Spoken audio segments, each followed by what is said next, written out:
বিচ্ছিন্ন হওয়া যাবে না। বিরোধ, বিচ্ছিন্নতা, মতানৈক্য এগুলো আমাদেরকে ধ্বংস করে, আমাদেরকে দুর্বল করে, আর আমাদের ঐক্যবদ্ধ প্রচেষ্টা আমাদেরকে বিজয়ের দিকে এক ধাপ এগিয়ে নেয়। চিল্লায় বলেন ঠিক কিনা? ঐক্যের কোনো বিকল্প নাই। গত 50 বছর তো দেখেছি এই ডিসইউনিটি, অনৈক্য, বিভেদ, বিচ্ছিন্নতা আমাদেরকে কোথায় নিয়ে গিয়েছে। এই যে দেখেন কিছুদিন আগে আমাদের বর্তমান নেতা ডক্টর ইউনূস, উনি সব রাজনৈতিক নেতৃবৃন্দদেরকে ডেকেছেন একটা ইস্যুকে কেন্দ্র করে।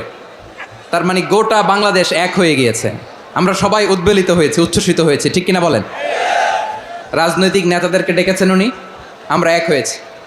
এরপরে ধর্মীয় অঙ্গনের যে লিডাররা, বিভিন্ন ধর্মের, শুধু মুসলিম না, সবাইকে ডেকেছেন, আমরা ঐক্যবদ্ধ হয়েছি। এটাকে বলে ন্যাশনাল ইউনিটি, জাতীয় ঐক্য। যে কোনো ধরনের কনস্পাইরেসি, ষড়যন্ত্র, আধিপত্যবাদ মোকাবেলায় জাতীয় ঐক্যের চেয়ে মোক্ষম হাতিয়ার আর নাই।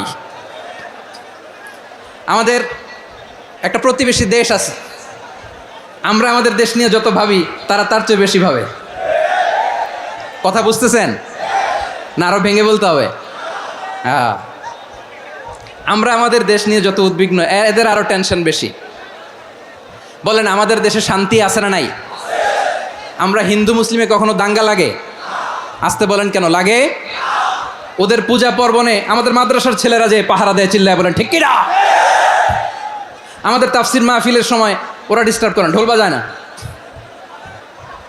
ওদের পূজা পার্বণের সময় আমাদের তাফসির মাহফিলের ডেট হলে আমরা চেঞ্জ করে দেই। সুবহানাল্লাহ, কি সাম্প্রদায়িক সম্প্রীতির রোল মডেল। আর ওই বাংলাদেশের ব্যাপারে তারা অনেক ডিসইনফরমেশন ছড়াচ্ছিল। ভারতের অনেকগুলো গণমাধ্যম, আমি জেনারেলাইজ করব না, আমাদের প্রতিবেশী দেশের সব গণমাধ্যমকে আমি দোষ দিতে চাই না, অনেকগুলো গণমাধ্যম তারা ডিসইনফরমেশন শেয়ার করেছে। ডিসইনফরমেশন আর মিস ইনফরমেশনের পার্থক্য আছে। মিস ইনফরমেশন না জেনে ভুল বুঝে একটা মিথ্যা বা ভুল তথ্য ছড়িয়ে দেয়া, এটার ক্ষমা আছে, এটার কি আছে? আর ডিসইনফরমেশন মানে ইচ্ছা করে, প্ল্যান করে, ম্যাপ করে, ছক এঁকে মিথ্যা, গুজব, রটনা সোশ্যাল মিডিয়ায় ছড়ানো, এটার ক্ষমা আছে? আওয়াজ করে বলেন ক্ষমা আছে? ভারতের কিছু গণমাধ্যম তাই করেছে, আমরা ব্যথিত হয়েছি, আমাদের হৃদয়ে রক্তক্ষরণ হয়েছে। আমাদের প্রতিবেশী দেশকে বলতে চাই, আমাদের দেশ নিয়ে আপনাদের ভাবার দরকার নাই, নিজের চরকায় তেল দেন, নিজের দেশ নিয়ে ভাবেন। গত মাসের ভয়েস অফ আমেরিকার রিপোর্ট, বাংলাদেশে সংখ্যালঘু জনগোষ্ঠী আগের চেয়ে বেশি নিরাপত্তা পাচ্ছে। Report voice of America, Muslim report নাকি? মুসলিম জরিপ, ভয়েস অফ আমেরিকা। কথা বুঝে নাই বোধ হয়। ভয়েস অফ আমেরিকা কি আমাদের রিপোর্ট? না, ভয়েস অফ আমেরিকার জরিপ, বাংলাদেশের সংখ্যালঘু জনগোষ্ঠী আগের চেয়ে ভালো নিরাপত্তা পাচ্ছে। শুধু এখানেই শেষ না, মাইক্রোসফটের একটা জরিপ শোনায় আপনাদেরকে। তারা সারা পৃথিবীতে গুজব, ভুয়া আর মিথ্যা নিউজ ছড়ানোতে কোন দেশ সেরা একটা রিপোর্ট করেছে, এর মধ্যে 1 নম্বরে এসেছে ভারতের নাম। মাইক্রোসফট তো মুসলমানরা চালায় না? কথা বোঝে নাই বোধহয়। প্রতিবেশী দেশকে বলবো, আপনারা নিজের চরকায় তেল দেন, আপনারাও শান্তিতে থাকেন, আমাদেরকেও শান্তিতে থাকতে দেন। সব চেঞ্জ করা যায়, প্রতিবেশী চেঞ্জ করা যায় না। আমাদের ল্যান্ড তাদের ল্যান্ড, পাশাপাশি। আমরা চাই তারাও সুখে থাক, আমরাও সুখে থাকি, ঠিক কিনা? কিন্তু প্রতিবেশী হলে বন্ধুত্বপূর্ণ আচরণ করতে হয়। প্রতিবেশী যদি বন্ধু না হয়ে প্রভু হতে চায়, এরকম দানব প্রতিবেশী কেউ চায় না। ভারত যদি বন্ধুত্ব উপহার দেয়, আমরাও বন্ধুত্ব দিব, কি বলেন?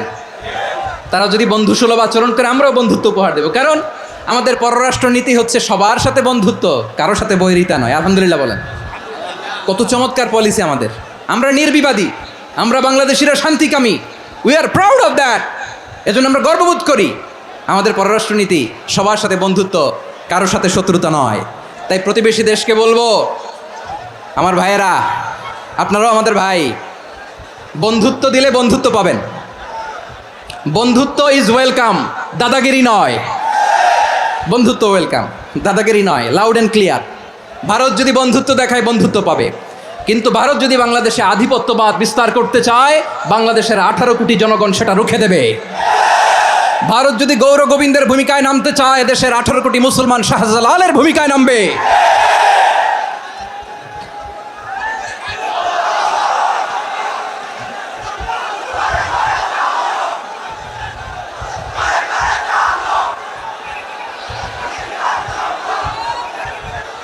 প্রিয় ভাইয়েরা, আমরা বন্ধুত্বে বিশ্বাসী, শত্রুতায় নয়, ঠিক কিনা বলেন? আল্লাহ আমাদেরকে বোঝার তৌফিক দান করুক। তাহলে এই যে তারা বলেছে এদেশে সংখ্যালঘুরা কষ্টে আছে, দুঃখে আছে, এটা কি ঠিক? বলেন, এটা কি ঠিক? না, তারা ডিসইনফরমেশন শেয়ার করেছে, এটা ঠিক নয়।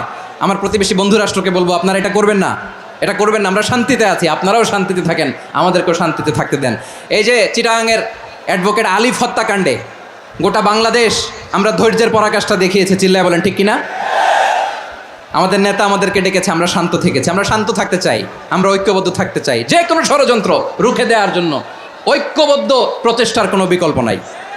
তাই আজকের আলোচনার ছোট্ট একটা টপিক আমি শিরোনাম ঠিক করেছি, আমাদের জীবনে, সমাজ জীবনে, ধর্মীয় জীবনে, রাষ্ট্রীয় জীবনে ঐক্যবদ্ধ থাকার গুরুত্ব।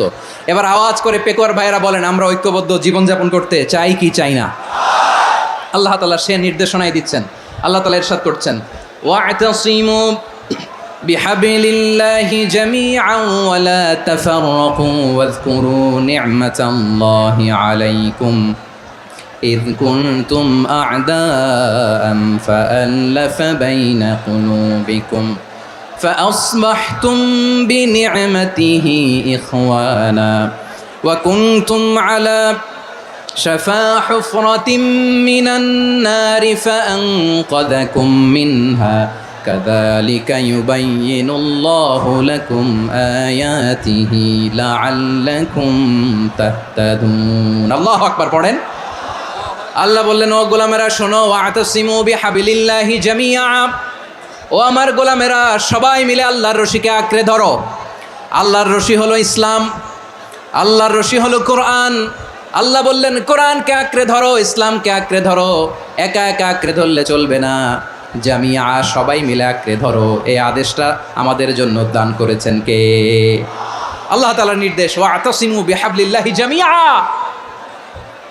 সবাই মিলে আল্লাহর রশিকে আঁকড়ে ধরো। হাবলুল্লাহ মানে আল্লাহর রশি। হাবলুল্লাহ মানে কি? রশি। এই হাবলুল্লাহ, আল্লাহর রশি বা আল্লাহর রজ্জু দ্বারা উদ্দেশ্য হচ্ছে ইসলাম। আল্লাহর রশি দ্বারা উদ্দেশ্য কি? তাফসিরে অনেক ব্যাখ্যা এসেছে। এরকম পরিস্থিতিতে তাফসিরের সূক্ষ্ম সূক্ষ্ম বিষয়গুলো আমরা শোনাতে চাই, কিন্তু পরিবেশ হয়ে ওঠে না। আল্লাহর রজ্জু বা আল্লাহর রশি দ্বারা উদ্দেশ্য হচ্ছে ইসলাম। আল্লাহর রজ্জু বা আল্লাহর রশি দ্বারা উদ্দেশ্য হচ্ছে কোরআন, কারণ কোরআন আমাদেরকে ঐক্যবদ্ধ করে, ইসলাম আমাদেরকে ঐক্যবদ্ধ করে। চিল্লায় বলেন ঠিক কিনা? এজন্য আল্লাহ বললেন, তোমরা আমার রশিকে আঁকড়ে ধরো, বিচ্ছিন্ন হয় না। আমার দেয়া নেয়ামতগুলো স্মরণ করো। যখন তোমরা ছিলে শত্রু, তোমাদের মধ্যে হৃদয়ে আমি আল্লাহ ভালোবাসা ঢেলে দিলাম, ফলে তোমরা সবাই ভাই ভাই হয়ে গেলে। তোমরা সবাই ছিলে জাহান্নামের কিনারায়, জ্বলন্ত অগ্নিকাণ্ডের পাশে। আমি আল্লাহ দয়া করে ঈমানের বদৌলতে তোমাদেরকে আগুন থেকে ফেরালাম। আমি আল্লাহ দয়া করে তোমাদেরকে জান্নাতের পথ দেখিয়ে দিলাম। সুবহানাল্লাহ পড়েন।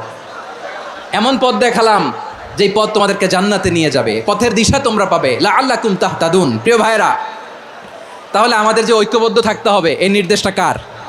নাকি মন মতো আমি বানায় বলতেছি? আওয়াজ করে বলো, নির্দেশটা কার? আল্লাহর। তাহলে আমাদেরকে ঐক্যবদ্ধ জীবনযাপন করতে হবে। প্রিয় ভাইরা, ইসলাম আমাদেরকে ঐক্যবদ্ধ করে। ইসলাম আমাদেরকে কি করে? সংঘবদ্ধ করে, ঐক্যবদ্ধ করে। বিচ্ছিন্ন হওয়া যাবে না। বিরোধ, বিচ্ছিন্নতা, মতানৈক্য, এগুলো আমাদেরকে ধ্বংস করে, আমাদেরকে দুর্বল করে। আর আমাদের ঐক্যবদ্ধ প্রচেষ্টা আমাদেরকে বিজয়ের দিকে এক ধাপ এগিয়ে নেয়। চিল্লায় বলেন ঠিক কিনা?